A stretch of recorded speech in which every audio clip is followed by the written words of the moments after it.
बहुत अच्छा प्रश्न आया है कि बाबा ने कहा बहिर्मुखता में आने के पहले अंतर्मुखी बन जाओ,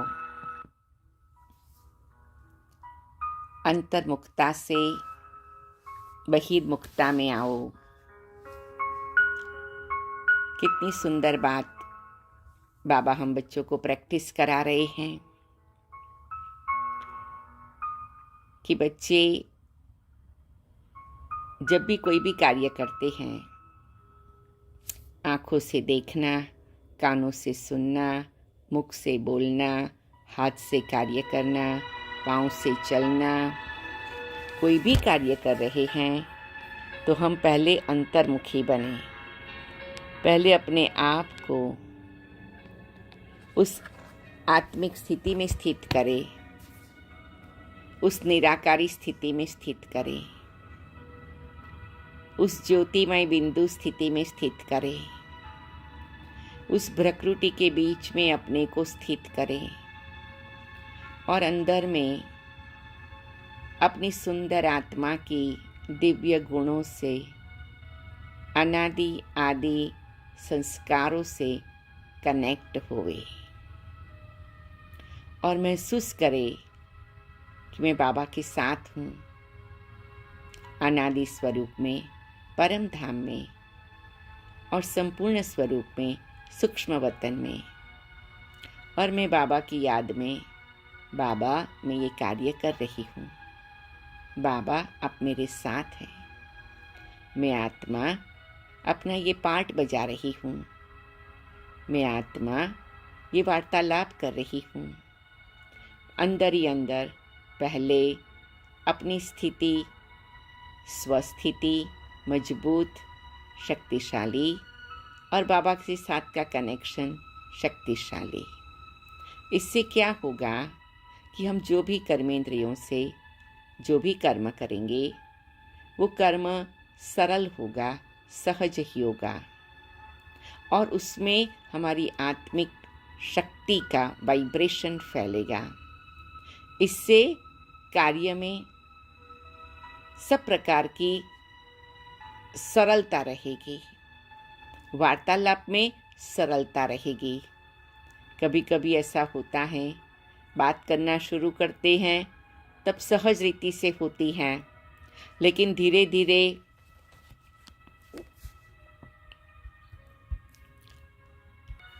बात करते करते एकदम जैसे कि रास्ता ही बदल जाता है, फिर सारी एनर्जी चेंज हो जाती है, सारा संबंध पर भी इफ़ेक्ट कई बार हो जाता है।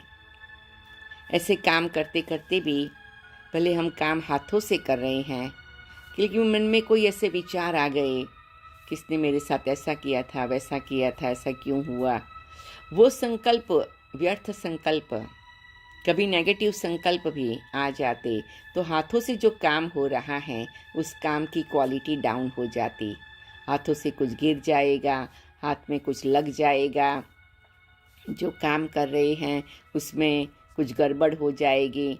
जैसे कभी हंसते हंसते कहते खाना बना रहे हैं, या तो नमक ज़्यादा कम पड़ जाएगा, या कंप्यूटर पर काम कर रहे हैं तो कुछ बात आगे पीछे लिखी जाएगी, ड्राइव कर रहे हैं तो कुछ उसमें भी तकलीफ़ आ जाएगी। तो ये जो बाह्य कर्मेंद्रियों से कार्य होता है, पाँव से चल रहे हैं तो कहीं ठोकर लग जाएगी, कुछ चीज टकरा जाएगी, कुछ न कुछ ऐसा वैसा हो जाएगा। तो ये जो सब बातें हैं वो अंतर्मुखता की कमी होती तभी हो जाती। अंतर्मुखता हमारी बैटरी को कांस्टेंट चार्ज रखता है, हमारी आत्मा की लेवल को ऊंचा रखता है, जिससे क्या होता है कि हम सरल रीति से मीठे प्यारे बाबा के साथ कर्म करते हैं तो उससे कर्म में कोई गड़बड़ नहीं होती, कोई हलचल नहीं होती,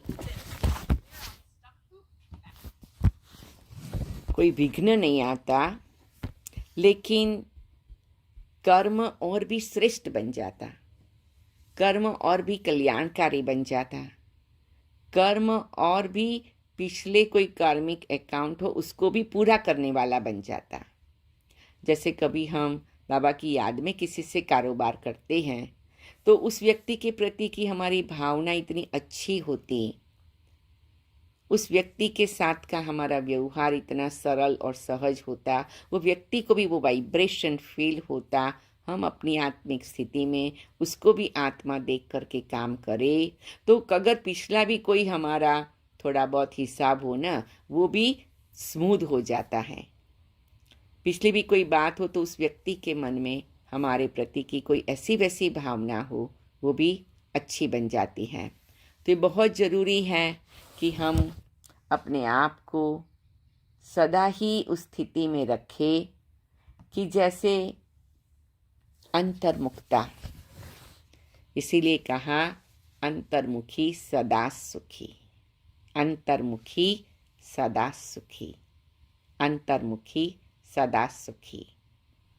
हमको याद आता है दादी जानकी को कई बार पूछते थे, दादी आपका क्या अभ्यास और पुरुषार्थ है? तो दादी प्यार से समझाती थी कि देखो मैं है ना 90% अपने आप पर ध्यान देती हूँ और 10% बाह्य कारोबार में ध्यान देती हूँ। हम पूछते थे दादी लगता तो ऐसा है कि आप 90% सारा कारोबार कर रहे, सारा दिन दादी का बिजी रहता, इसको मिलना उसको मिलना, ये मीटिंग वो मीटिंग, ये क्लास वो क्लास, क्या नहीं है ना। दादी कहती वो सब कुछ करते हुए मैं बार बार अपनी प्रकृति के बीच में आ जाती हूँ और उड़ करके अशरीरी बनकर बाबा के पास वतन में चली जाती हूँ।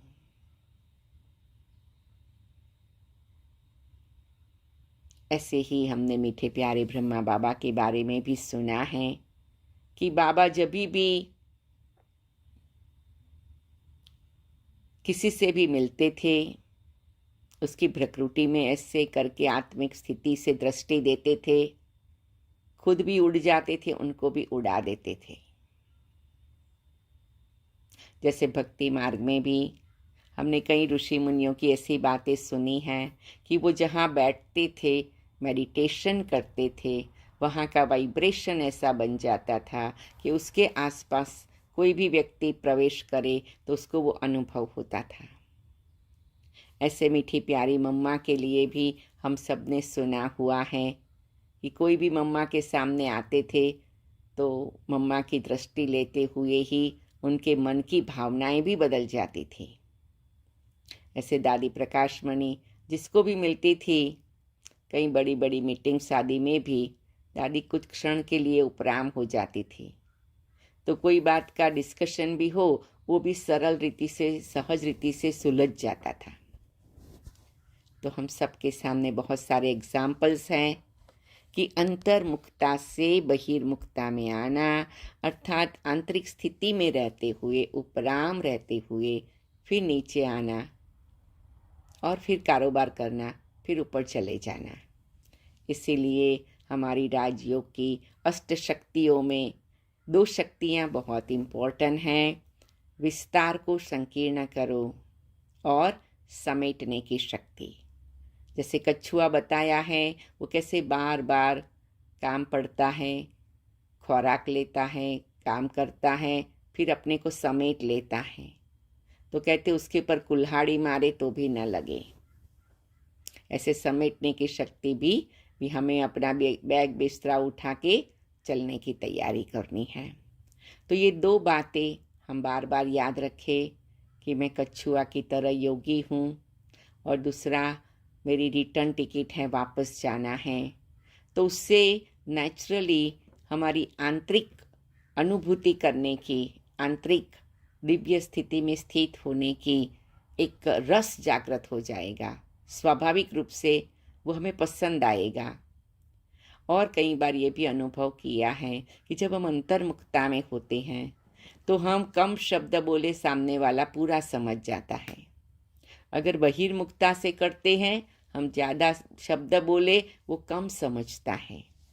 तो ये भी हमें पता लगता है कि घड़ी घड़ी आत्मिक स्थिति में स्थित होना, अशरीरी बनना, विदेही बनना, बीज रूप स्थिति में आना और परम धाम चले जाना सूक्ष्म वतन चले जाना वो कितनी बड़ी प्राप्ति कराने वाला है और कितने प्रकार की, जिसको कहे कि अननेसेसरी व्यर्थ बातों से मुक्ति दिलाने वाला है।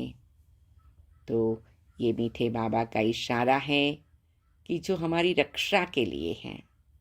तो बार बार हम बाबा की छत्र छाया में हैं और हमारी चारों ओर बाबा के प्यार का एक सुंदर प्रकाश का चक्र है। इसको देखते रहे, उसका आनंद ले, उसका सुख ले और उससे अपने आप को चार्ज रखे, ताकि कारोबार में आते हुए हम अपने आप को सुरक्षित रखें। क्योंकि जब हम कारोबार में आते हैं तो अनेक प्रकार की आत्माओं के वैरायटी प्रकार के स्वभाव, संस्कार, परिस्थितियाँ और उनके जीवन के कई प्रकार की बातें भी हमारे सामने आती हैं, लेकिन हम सुरक्षित रहे और उनको भी सुरक्षित करें। कभी होता है कोई व्यक्ति इतना परेशान हो आ जाता है हमारे पास, तो उसके वाइब्रेशन की हमें भी इफ़ेक्ट हो सकती है। लेकिन ये अगर हमारा रेगुलर अभ्यास है, इसीलिए तो मीठी प्यारी दादी ने हमें ट्रैफिक कंट्रोल दिया है कि बीच बीच में अपने को हम चार्ज कर लिया करें, अंतर्मुखी बन जाए और आंतरिक स्थिति से फिर बाह्य स्थिति में आए। तो मीठे प्यारे बाबा ने और दादियों ने हमारे यज्ञ की जो भी सुंदर व्यवस्था बनी हुई है, उसको हम अगर फॉलो करेंगे तो हम ब्राह्मण बन गए, योगी बन गए, स्वराज अधिकारी भी बन गए, राज ऋषि भी बन गए, अब फरिश्ता भी बहुत जल्दी बन जाएंगे। ओम शांति। सभी को अंतर्मुखी सदा सुखी, अंतर्मुखी सहज फरिश्ता की बधाई, अभिनंदन। ओम शांति। कुछ क्षण साइलेंस में बैठ जाएंगे और उसको गहराई से प्रैक्टिस करेंगे।